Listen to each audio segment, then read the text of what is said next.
خاونده تا ټوله زمانه دا خبره نه ده کړې، تا نن ولې پرېوتې خبره وکړه؟ تا ته زما ایمان دونه کمزور ښکاري چې زما دپاره به ته لاسې او د مسلمان در ته به ولاړې او سوال به کې چې ماله خیر راکې د الله په نامه.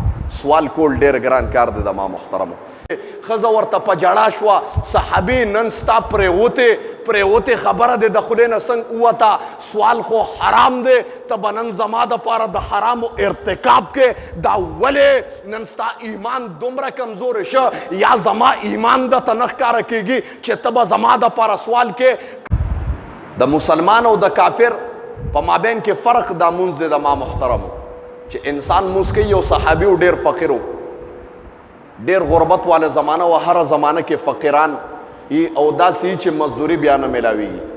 صحابي بار راووته، کېناسته، ماښام شه مزدوري میلو نه شوه، کور ته چې راغی ویې کتل، کور والا ورته وی دی ورته وی څه دې پخ کړي دي که نه؟ هغه ورته وی خاونده تا څه راوړي نه دي نو څه پاخه کړم؟ کور کې څه شته نه، یوه دانه نشته، څه پاخه کم؟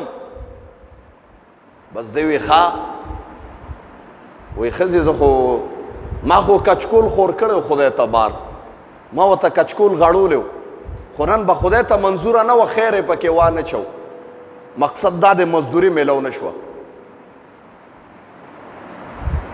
هغه ښځه ورته وی خیر دی خاونده څه خبره نشته. د دې نه مخکې م دي شپه په ناره تېره کړې وه، دغه شپه یم په ناره تېره کړه. اوس د صحابو ایمان ویمه جي چې هغې باندې به تکلیف راغی نو رب ته به یې منډې والې، بیا الله ته به یې منډې والې او په مانځه به ودرېده نو الله به بیا انتظام کو. په دویمه ورځ بیا راغی مزدورۍ ته ولاړ دی، ماښام شه مزدوري میلو نه شوه، صحابي غریب دی ډېر، فقر والا زمانه ده، کور ته بیا راغی، سر یې ښکته کړی دی، ښځې ورته په خوشۍ باندې دروازه کولو کړه، په مخ باندې هغه شان مسکا ده، تندې ورته نه دي تریو کړې چې خاونده ته بیا نن تش لاس کور ته راننوتې، تاله شرم پکار دی. نن زمو ستا ښه دی که سختي پې راله، بیا مو تاله پیغورونه راکوي، مو تا ته د بل چا کورونه یادوي چې د پلانکي کور کې خو فرج پروت دی، مونږ کره ولې نشته؟ پلانکي ته ایر کنډیشن لګېدلی دی، ما ته ولې نه دی لګېدلی؟ پلانکي خو نن ایر کولر راوړی دی، ستا کور کې ایر کولر ولې نشته؟ زمو ستا د ښځو دا دغه دی د ما محترم. اوس هغه ښځو ته م ویم، دا د ما خویندو ته او میندو ته یو پیغام دی، که دا آواز اوري په سپیکر باندې، په مسکا باندې دروازه کولو کړه او لاس ته نه ګوري، خاونده ولې مزدوري میلو نه شوه، سر یې ښکته کړی دی، انسان ملامتي او چې ښځې ته بیا وشرمېږي. الله دې معافي وکړي. یاد ساته ګوره، یو مؤمن د خپل کور نه درنېږي او د خپل کور نه سپکېږي. وایي څه خبره نشته خاونده راځه، دی ورته وایي خاوند ورته وایي ښځې زه خو سړی یم برداشت کولی شم، خو ته یو زنانه ذات یې، زم ستا دپاره چا نه سوال کوم، لاس ورته نیسم چې ماله د الله په نامه باندې خیر راکړې. د ما محترمو د دې ښځې سترګو کې اوښکې رالی، خاونده تا ټوله زمانه دا خبره نه ده کړې، تا نن ولې پرېوتې خبره وکړه؟ تا ته زما ایمان دونه کمزور ښکاري چې زما دپاره به ته لاسې او د مسلمان در ته به ولاړې او سوال به کې چې ماله خیر راکې د الله په نامه.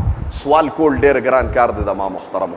صحابي خپلې ښځې ته وایي ښځې ستا دپاره بار سوال کوم، زه خو برداشت کولی شم سړی یم، خو ته راته ښکاري چې برداشت نه شې کولی.